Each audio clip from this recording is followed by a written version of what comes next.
টেকসই ও সাশ্রয়ী উন্নয়ন পরিকল্পনা নিতে সংশ্লিষ্টদের তাগিদ, প্রধানমন্ত্রীর উৎপাদন বাড়াতে প্রকৌশলীদের গবেষণায় গুরুত্ব দেওয়ার আহ্বান। বাংলাদেশের জলসীমায় এমভি আবদুল্লাহ সোমবার কুতুবদিয়ায় চুনাপাথর খালাসের পর চট্টগ্রাম বন্দরে পৌঁছাবে দুদিন পর। ডলারের দাম বাড়ায় নতুন করে মূল্যস্ফীতির প্রশ্ন এড়িয়ে গেলেন অর্থমন্ত্রী, জবাবদিহি নিশ্চিতে স্বচ্ছতার সঙ্গে কাজ করার তাগিদ। এবং মামলা জটে অসহায় সাধারণ বিচারপ্রার্থীরা, আদালতের বারান্দায় ঘুরে নিঃস্ব হচ্ছেন অনেকেই, সংকট সমাধানে চেষ্টার দাবি অ্যাটর্নি জেনারেলের।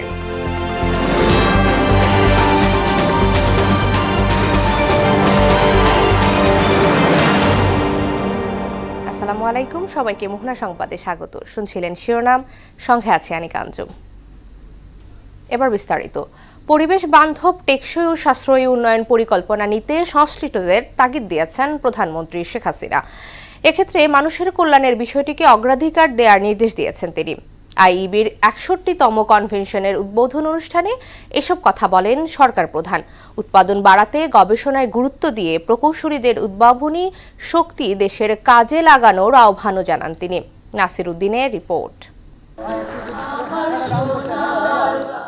দেশের প্রাচীন পেশাজীবী প্রতিষ্ঠান ইঞ্জিনিয়ার্স ইনস্টিটিউশন বাংলাদেশ আইইবি ৬১তম কনভেনশনে প্রধান অতিথি হিসেবে যোগ দেন প্রধানমন্ত্রী শেখ হাসিনা।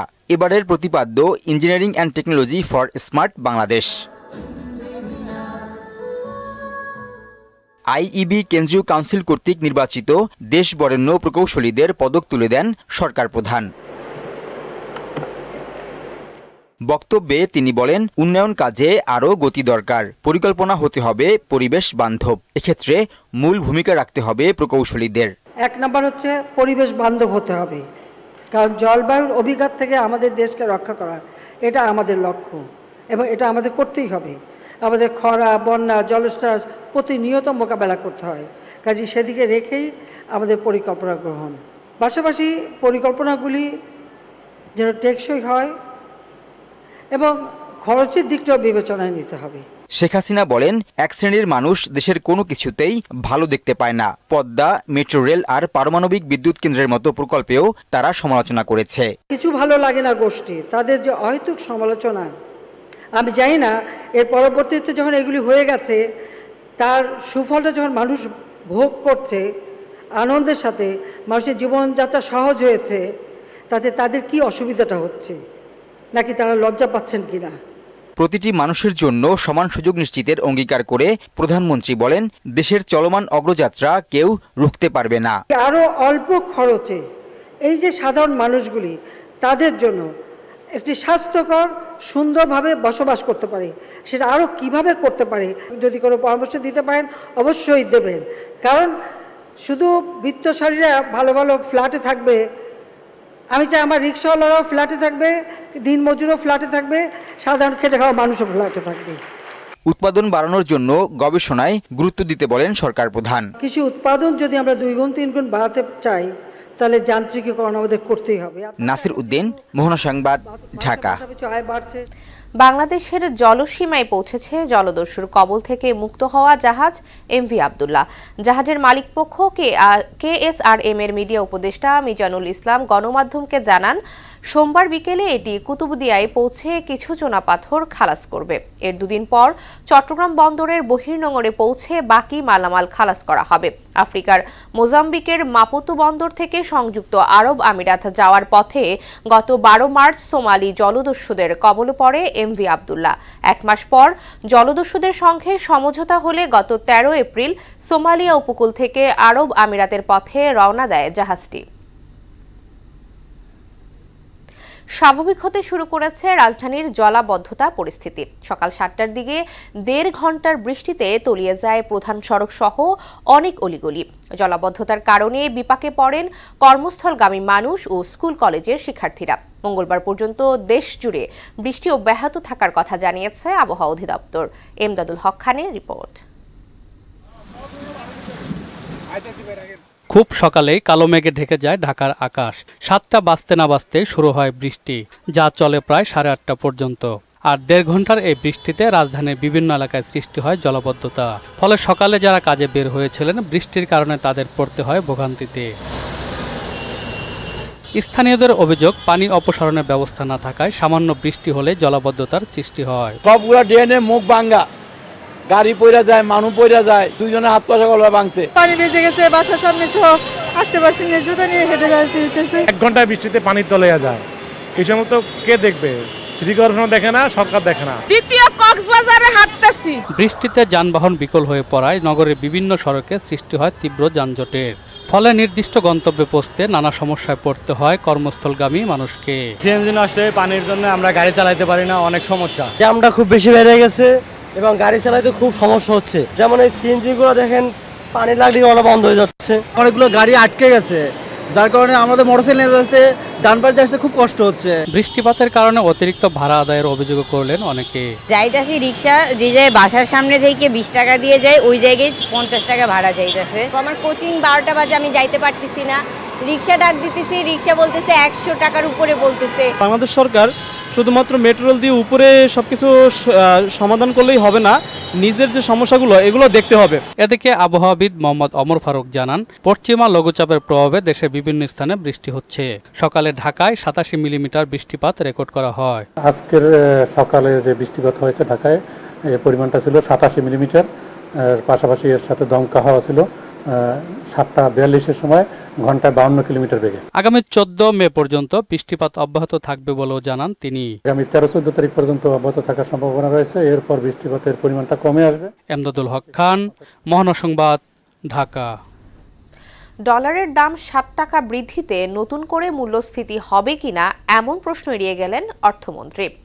রাজধানীতে এক অনুষ্ঠান শেষে প্রশ্ন শুনে গণমাধ্যমের সঙ্গে কথা না বলে চলে যান তিনি। এর আগে জনগণের অর্থের স্বচ্ছতা ও জবাবদিহি নিশ্চিতে আন্তর্জাতিক মান ও উন্নয়ন সহযোগীদের চাহিদা অনুযায়ী অডিটদের কাজ করার তাগিদ দেন তিনি।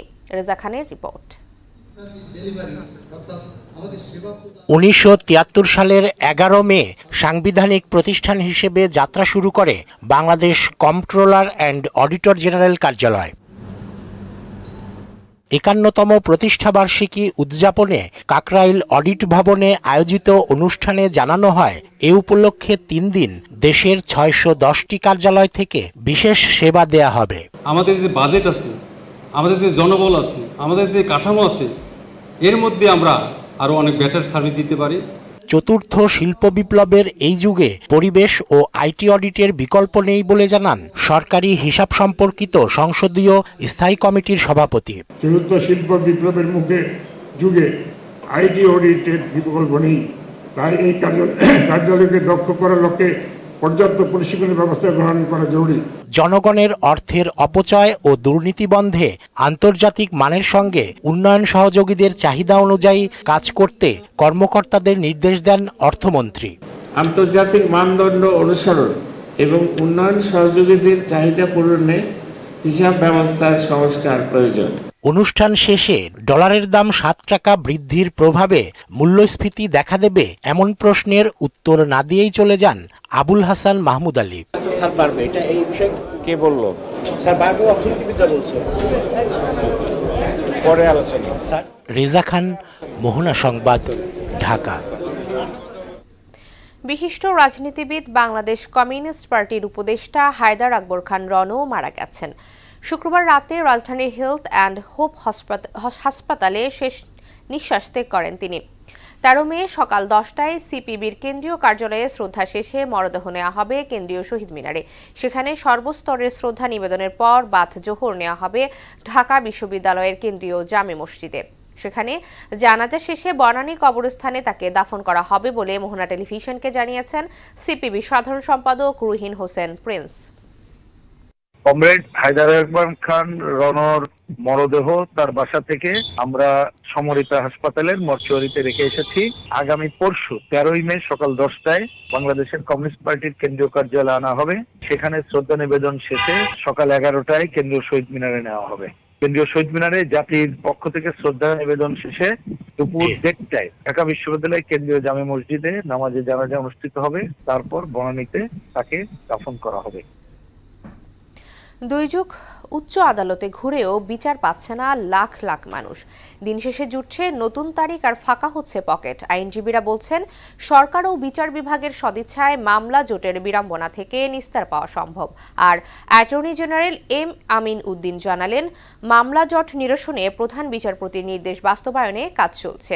মামলা জট নিয়ে রেজা খানের 3 পর্ব ধারাবাহিকের দ্বিতীয় কিস্তি আজ। দেশের সর্বোচ্চ আদালত মানুষের আশা ভরসার শেষ আশ্রয়স্থল, অথচ ন্যায় বিচারের আশায় এখানেই বছরের পর বছর ধর্ণা দিচ্ছেন হাজারো মানুষ। দিন শেষে ফাঁকা হয় পকেট আর জোটে কেবল তারিখ ও ভোগান্তি। 2001 সাল থেকে হিসেব করা কয় বছর, 23 বছরের মামলার কোনো নিষ্পত্তি পাইনি। আজকে অর্ধেক শুনে নেয়, আবার 6 মাস পর একটা শুনানি হয়। বিপক্ষের উকিল তো ব্যারিস্টার, ও মামলার উপরে ইংলিশ জারি রাখছে, কোর্টে উৎপারি দেয় না। মামলা চালাতে অর্থনৈতিক ক্ষতির পাশাপাশি কর্মজীবনও পড়েছে হুমকিতে। এতে চোখে এখন সর্ষে ফুল দেখছেন তারা। আসি উকিলের টাকা দিই, চলে যায়, মানে আজকে কিছুই হলো না, টাকা দিলাম শেষ, আবার এক সপ্তাহ পর এসে আবার নতুনভাবে টাকা দিতে হবে। 3.5 লাখ টাকা উঠাইতে 1 লাখ গেছে এই পর্যন্ত। যে জায়গায় যাবেন আপনি সেই জায়গায় পয়সা ছাড়া কোনো কাজ নাই। মামলা জট নিরসনে পর্যাপ্ত বিচারক নিয়োগের পাশাপাশি সরকার ও বিচার বিভাগের সদিচ্ছা প্রয়োজন বলে মনে করেন সুপ্রিম কোর্টের আইনজীবীরা। অনেক সময় দেখা যায় যে উপরে চাপ থাকে, যার ধরনের এটা বিচারকের ইচ্ছা থাকলেও করতে পারে না। সরকারের সদিচ্ছা থাকতে হবে, বিচারকদের চেষ্টা থাকতে হবে। রাষ্ট্রের সর্বোচ্চ আইন কর্মকর্তা জানালেন, প্রধান বিচারপতির নির্দেশে পুরনো মামলা নিষ্পত্তি চলছে। মামলা জট কমাতে উন্নত বিশ্বের মতো বিকল্প বিরোধ নিষ্পত্তির ব্যবস্থা চালুর জোর দেন তিনি। পুরনো মামলা যতগুলোই আছে সবগুলি শেষ হচ্ছে সিরিয়ালি মাননীয় প্রধান বিচারপতি মহোদয়ের নির্দেশে এবং ওনার যে নির্দেশনা অনুযায়ী প্রতি বেঞ্চ ওনার শুনানি করছে। মামলা জট নিরসনের জন্য বিকল্প বিরোধ যে ব্যবস্থাটা আছে নিষ্পত্তির, সেই নিষ্পত্তির যদি মানুষ আগ্রহী হয়, মানুষকে যদি আগ্রহী করা যায় তাহলে ভালো হয়। বিচারক সংকট নিরসন একটি চলমান প্রক্রিয়া। এ ব্যাপারে সকল উদ্যোগ অব্যাহত আছে বলেও জানান অ্যাটর্নি জেনারেল। এটা চলমান প্রক্রিয়া, বিচারকের সংখ্যা যখন যেটা প্রয়োজন সেই অনুযায়ী বাড়ানো হয়। রেজা খান, মোহনা সংবাদ, ঢাকা। 14 বছরেও নির্মাণ কাজ শেষ না হওয়ার পাশাপাশি শত কোটি টাকা আত্মসাতের অভিযোগে রাকিন ডেভেলপমেন্ট কোম্পানির বিরুদ্ধে মানববন্ধন ও বিক্ষোভ করেছেন ফ্ল্যাট মালিক ও বাসিন্দারা। দুপুরে মিরপুরের কাফরুলে রাকিন সিটির সামনে আয়োজিত কর্মসূচিতে তারা অভিযোগ করেন, নির্দিষ্ট সময়ের কয়েক বছর পেরিয়ে গেলেও নির্মাণ কাজ শেষ করতে পারেনি প্রতিষ্ঠানটি। পুরো 16.2 একর প্রকল্পের কাজ শেষ না হওয়ায় দুর্ভোগে পড়েছেন মুক্তিযোদ্ধা পরিবার কল্যাণ সমিতির মালিকাধীন বাসিন্দারা। রাকিন সিটি সোসাইটির সভাপতি মোর্শেদুল আলম, সাধারণ সম্পাদক লিয়াকত আলী ও মুক্তিযোদ্ধা পরিবার কল্যাণ সমিতির দপ্তর সম্পাদক লাভলুর নেতৃত্বে মানববন্ধন শেষে বিক্ষোভ বের করা হয়। আমরা মাত্র 9 মাসে দেশ স্বাধীন করেছি, কিন্তু 14 বছরেও আমরা আমাদের আবাসস্থলটা রাকিনের কাছ থেকে আমরা আদায় করতে পারিনি। মানবতার জীবন যাপনের দিকে ঠেলে দিয়ে তারা অন্যত্র সরে যাওয়ার পায়তারা করছে। দেয়ালে ফিট থাকার কারণে আমরা এখানে এসেছি এবং বাধ্য হয়েছি। রাকিন ডেভেলপকে হুঁশিয়ার করে দিতে চাই, 1 মাসের মধ্যে যদি অসম্পূর্ণ কাজ না করে দেয় আমরা কিন্তু আর ঘরে বসে থাকবো না। ভারতের সঙ্গে দ্রুত পণ্য পরিবহনে চট্টগ্রামের মিশরায়ে প্রশস্ত করা হচ্ছে বাইয়ারহাট হুয়াকো রামগড় সড়ক। প্রকল্প বাস্তবায়ন হলে চট্টগ্রাম বন্দর থেকে খাগড়াছড়ির রামগড় স্থলবন্দর দিয়ে 3 ঘন্টায় পণ্য যাবে ভারতে, আর মিশরায় বঙ্গবন্ধু শিল্পনগরী থেকে সময় লাগবে মাত্র 1 ঘন্টা। সার্বিক বিবেচনায় এর মাধ্যমে চাঙা হবে স্থানীয় ও জাতীয় অর্থনীতি। চট্টগ্রামের মিশরাই থেকে কামরুল ইসলামের তথ্যে আরও জানাচ্ছেন জেসমিন আলম। সেতু নির্মাণের মধ্য দিয়ে গত বছরের জুনে মিরসরাইয়ের বারোয়ারহাট হিয়াকো রামগড় সড়ক প্রশস্তকরণ কাজ শুরু হয়। 1100 কোটি টাকারও বেশি ব্যয়ের এ প্রকল্পে রয়েছে 9টি সেতু, 23টি কালভার্ট ও 38 কিলোমিটার দীর্ঘ সড়ক নির্মাণ, যা বাস্তবায়ন করছে ভারতীয় ঠিকাদারি প্রতিষ্ঠান অশোকা বিল্ডকন। কাজ শেষ হলে ঢাকা থেকে রামগড়ের যোগাযোগও সহজ হবে।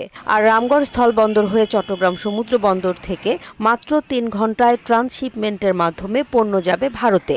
বঙ্গবন্ধু শেখ মুজিব শিল্পনগরীতে উৎপাদিত পণ্যও খুব সহজে ভারতে রফতানি করা যাবে। এলাকার মান উন্নয়ন অনেক ভালো হবে এবং এলাকার জীবন জীবিকা অনেক উন্নত হবে। ইন্ডিয়া যদি আমাদের যদি যেতে হয় তাহলে আমরা এখান থেকে আমরা অন্ততপক্ষে এক্সিট ইন হতে পারবো, তাহলে এটা আমাদের জন্য বিশাল একটা সুবিধা। ভারতে যাওয়ার জন্য 3 ঘন্টার মধ্যে যে কোনো পণ্য সহজে আনা নেওয়া করা যাবে। এতে আমাদের সময় এবং পরিবহন খরচ দুইটাই বাঁচবে। পণ্যবাহী গাড়ি যাতে সুবিধা হবে, সবার জন্য সুবিধা হবে, মানুষের জন্যই সুবিধা হবে। মিরসরাই অর্থনৈতিক অঞ্চল ও চট্টগ্রাম বন্দরের পাশাপাশি মাতারবাড়ি গভীর সমুদ্র বন্দরের কাজে এ সড়ক গুরুত্বপূর্ণ হয়ে উঠবে। বন্দরকে ঘিরে এখানে বিশাল একটা কর্মযজ্ঞ এই এলাকায় গড়ে উঠবে, ফলে অত্র এলাকার যে মানুষের যে কর্মসংস্থান, ব্যবসা বাণিজ্য এগুলো অনেক সম্প্রসারিত হবে বলে আমি আশা করি, যেটা বাংলাদেশের অর্থনীতিতে একটা গুরুত্বপূর্ণ একটা অবদান রাখতে পারে ভবিষ্যতে। এ প্রকল্পে বাংলাদেশের অর্থায়ন 513 কোটি 7 লাখ টাকা, বাকি 594 কোটি 7 লাখ টাকা ঋণ সহায়তা দিচ্ছে ভারত সরকার। জেসমিন আলম, মোহনা সংবাদ। স্বাধীন ফিলিস্তিন রাষ্ট্রের স্বীকৃতি এবং গাজায় ইসরায়েলি বর্বরতার প্রতিবাদে সংহতি সমাবেশ করেছে বঙ্গবন্ধু সৈনিক লীগ। রাজধানীতে কেন্দ্রীয় শহীদ মিনার প্রাঙ্গণে আয়োজিত সমাবেশে সংগঠনটির বিভিন্ন ইউনিটের নেতাকর্মীরা অংশ নেয়। গাজায় ইসরায়েলি আগ্রাসনের প্রতিবাদে সমস্বরে স্লোগান দেন তারা। পাশাপাশি অসহায় ফিলিস্তিনিদের রক্ষায় বিশ্ব নেতাদের প্রতি আহ্বান জানানো সহ মুসলিম বিশ্বকে ঐক্যবদ্ধ হওয়ার আহ্বানও জানান সংগঠনের নেতাকর্মীরা। শেষ করব মোহনা সংবাদ, যাবার আগে শিরোনামগুলো আরো একবার।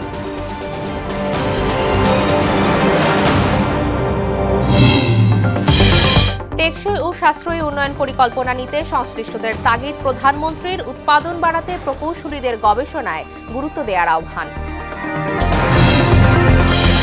বাংলাদেশের জলসীমায় এমভি আব্দুল্লাহ সোমবার কুতুবদিয়ায় চুনাপাথর খালাসের পর চট্টগ্রাম বন্দরে পৌঁছাবে 2 দিন পর। ডলারের দাম বাড়ায় নতুন করে মূল্যস্ফীতির প্রশ্ন এড়িয়ে গেলেন অর্থমন্ত্রী। জবাবদিহি নিশ্চিতে অডিটদের স্বচ্ছতার সঙ্গে কাজ করার তাগিদ। এবং মামলা জটে অসহায় সাধারণ বিচার প্রার্থীরা আদালতের বারান্দায় ঘুরে নিঃস্ব হচ্ছেন অনেকে। সংকট সমাধানে চেষ্টার দাবি অ্যাটর্নি জেনারেলের। এ ছিল মোহনা সংবাদে। পরবর্তী সংবাদ রাত 9টায়। এছাড়া মোহনার সবশেষ খবর জানতে ভিজিট করুন www.mohana.tv। সংবাদ দেখতে পারেন ফেসবুক ও ইউটিউবেও। এতক্ষণ সঙ্গে থাকার জন্য ধন্যবাদ।